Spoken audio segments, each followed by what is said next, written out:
में बांट दिया है। मंदिर पर वीएचपी का अधिकार है क्या, ये सवाल भी पूछा है। और फिर एक बार दिग्विजय सिंह आरोप लगाते हैं बीजेपी और विश्व हिंदू परिषद पर कि देश को हिंदू मुसलमान में बांट दिया है और ऐसा लग रहा है जैसे वीएचपी के पास ही धर्म का ठेका है, मंदिर पर सिर्फ उसका अधिकार है। ये आरोप फिर एक बार कांग्रेस की तरफ से दिग्विजय सिंह की तरफ से लगाए गए हैं। तो लगातार सियासी बयानबाजी जारी है।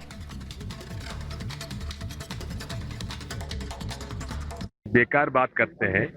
राम मंदिर बन रहा है हमारे लोगों के चंदे से, हम लोगों ने सबने चंदा दिया है और हमारी ये घोर आपत्ति है कि अपमानित किया जा रहा है हमारे शंकराचार्य जी को, हमारे रामनंदी संप्रदाय को अपमानित किया जा रहा है।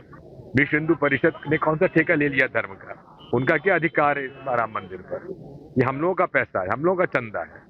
और नरसिम्हा राव जी ने रामालय न्यास बनाया था, चारों शंकराचार्य जी और रामानंदी संप्रदाय के प्रमुख रामनेश्वराचार्य जी स्वामी जी, इनका रामालय ट्रस्ट बनाया जो आज भी कायम है।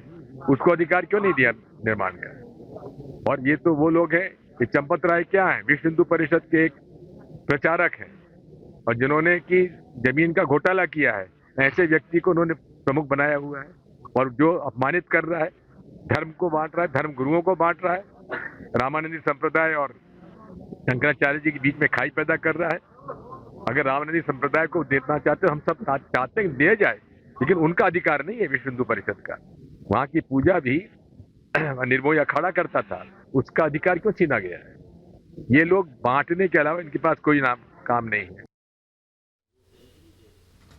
तो राम मंदिर पर लगातार जो सियासत है वो जारी है, लेकिन पूरा देश प्राण प्रतिष्ठा को लेकर हर्षोल्लास में डूबा हुआ है। हम सीधे ग्राउंड जीरो की तरफ रुख कर लेते हैं। हमारी सहयोगी मीनाक्षी इस वक्त हमारे साथ जुड़ गई हैं। मीनाक्षी, बस चंद दिन शेष बचे हैं, आप जरा वहां की तैयारियां दिखाइए, वहां के उत्साह को दिखाइए। बिल्कुल चंद दिन शेष रह गए हैं गायत्री, और तैयारियां जोरों पर चल रही है। पूरी अयोध्या नगरी को दुल्हन की तरह सजाया जा रहा है। हर तरफ विकास की एक बयार बहती हुई नजर आ रही है। लेकिन अभी मेरी मौजूदगी सरयू घाट पर है, क्योंकि आज अगर हम अंग्रेजी कैलेंडर के अनुसार बात करते हैं तो ये साल की पहली अमावस्या है और ऐसे में लोग अयोध्या पहुंच रहे हैं, सरयू घाट के किनारे स्नान कर रहे हैं। ऐसे तमाम लोगों से हम बात करेंगे। सुबह सुबह आप लोग आ गए हैं, यहाँ देख भी नहीं पा रहे हैं अच्छे से, कोहरा इतना लगा हुआ है। जी। क्या क्या इसकी खासियत है, क्यों सुबह सुबह आकर के स्नान कर रहे हैं? और साथ ही तस्वीरें भी दिखाते जाइए सरयू घाट पर किस तरीके से लोग यहाँ पर उमड़े हुए हैं। जी, माहौल तो अच्छा है, लेकिन थोड़ा ठंड लग रहा है, कोहरा भी है। हम लोग आए हैं, स्नान किए हैं, बहुत अच्छा लग रहा है। अच्छा, इसकी मान्यता क्या है? आज क्यों आप लोग स्नान करने के लिए आए हैं? पौष माह है, पहली अमावस्या है उसकी, इसकी क्या खासियत है? इसकी खासियत है कि मतलब यहाँ पे लोग जो अमावस्या होती है उसको धूमधाम से मनाते हैं, पूजा पाठ होती है और दूर दूर से लोग आए हुए हैं। जी, कहाँ से आए आप? और हम तो गोंडा के ही पास के ही आए हैं।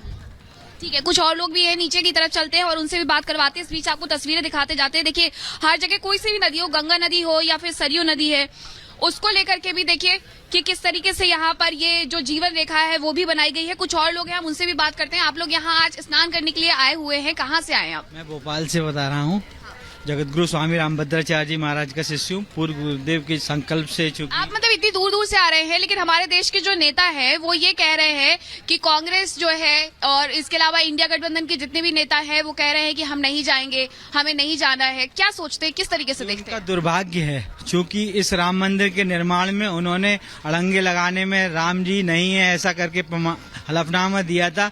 तो ये उनका दुर्भाग्य है कि वो इस पुण्य अवसर पर जहाँ विश्व का एक एक प्राणी इस तन मन धन से भाव से इस यज्ञ में अपने को सम्मिलित मान रहा है, कहीं भी हो, और ये लोग भारत में रहते हुए भी नहीं आ पा रहे। ये इनका दुर्भाग्य है और ये उनके कर्मों का दुर्भाग्य है, क्योंकि उन्होंने राम मंदिर में अड़ंगे लगाने में कोई कमी नहीं छोड़ी थी, इसलिए भगवान राम ने उनको वंचित कर दिया।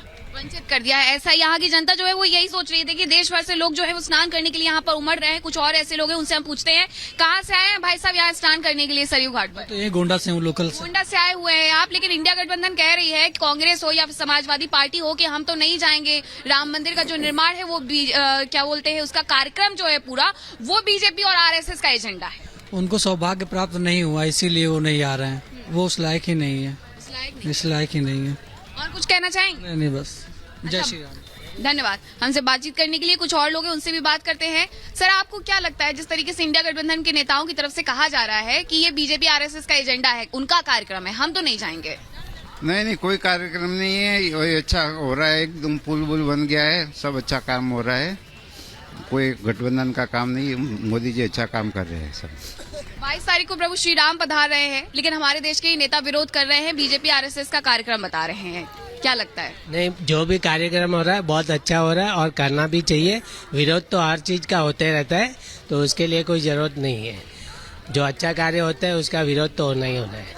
ठीक है, माता जी से भी बात करते हैं। आप लोग यहाँ पर आए हुए हैं स्नान करने के लिए, अयोध्या नगरी घूमने के लिए, लेकिन हमारे देश के कई ऐसे नेता हैं जो कहते हैं कि भगवान श्री राम का जो कार्यक्रम है वो बीजेपी और आरएसएस का कार्यक्रम है। नहीं, ये तो सबका कार्यक्रम है, वैसा नहीं है, और ये अच्छा कार्यक्रम है। कैसा लग रहा है अयोध्या आकर? बहुत अच्छा लग रहा है। हम लोग तो मुंबई से आए हुए हैं। मुंबई से आई हैं? हाँ। ठीक है, आप कुछ कहना चाहेंगी? आप मुंबई से आई हुई हैं? मुंबई से। बहुत अच्छा लग रहा है। अयोध्या में अच्छा लग रहा है आकर के? बहुत अच्छा लग रहा है। और जो लोग तमाम ऐसे नेता हैं जो कह रहे हैं कि हम नहीं आएंगे, ये कार्यक्रम जो बीजेपी का है, आरएसएस का है, ऐसे लोगों से क्या कहेंगे आप? नहीं, ऐसा कुछ नहीं है। भगवान सबके है, राम भगवान सबके है, और बहुत अच्छा है। जय श्री राम, जय श्री राम, जय श्री राम। बहुत अच्छा सबका कार्यक्रम है ये। नहीं, सब भगवान तो सबके, आरएसपी के नहीं, बीजेपी का वैसा नहीं। भगवान तो पहले भी थे, आज भी और हमेशा रहेंगे। सनातन हिंदू धर्म की जय हो। बिल्कुल मीनाक्षी, भले ही विपक्ष के जो लोग हैं, कांग्रेस के जो लोग हैं, वो कुछ भी कह लें, लेकिन भव्यता में कहीं कोई कमी नहीं आएगी। आप बने रहिए।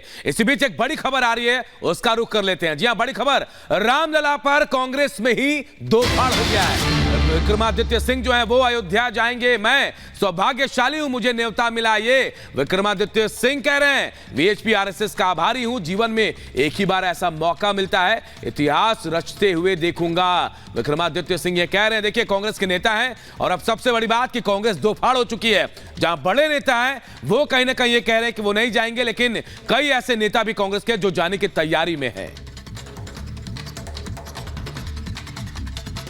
देखिए, ये जैसा मैंने पहले कहा, ये कोई राजनीतिक मसला नहीं है, और मैं समझता हूँ कि मैं सौभाग्यशाली हूँ कि हिमाचल में कुछ ही लोगों को जो है वो 22 तारीख का प्राण प्रतिष्ठा का निमंत्रण मिला है। और मुझे धन्यवाद करना है राष्ट्रीय स्वयंसेवक संघ का, विश्व हिंदू परिषद का, कि इन्होंने मुझे और मेरे परिवार को ये सम्मान दिया है। और 22 तारीख को जिस दिन माननीय प्रधानमंत्री जी अयोध्या में होंगे, उस दिन का निमंत्रण हमें दिया गया है। और उस दिन निश्चित तौर से, क्योंकि ये जीवन में एक ही बारी ऐसा मौका मिलता है कि इस इतिहास का हम गवाह बन सके, तो एक सनातनी होने के नाते, एक हिंदू होने के नाते और देव समाज में विश्वास रखने होने के नाते ये मेरा परम दायित्व है, मेरी जिम्मेवारी है कि मैं उस दिन वहाँ पर उपस्थित रहूँगा भी, और इस इतिहास को बनते हुए जो है मैं इसका गवाह बनूँगा। इसके लिए मैं निमंत्रण देने वाले सभी संस्थाओं का दिल की गहराइयों से बहुत बहुत धन्यवाद करता हूँ।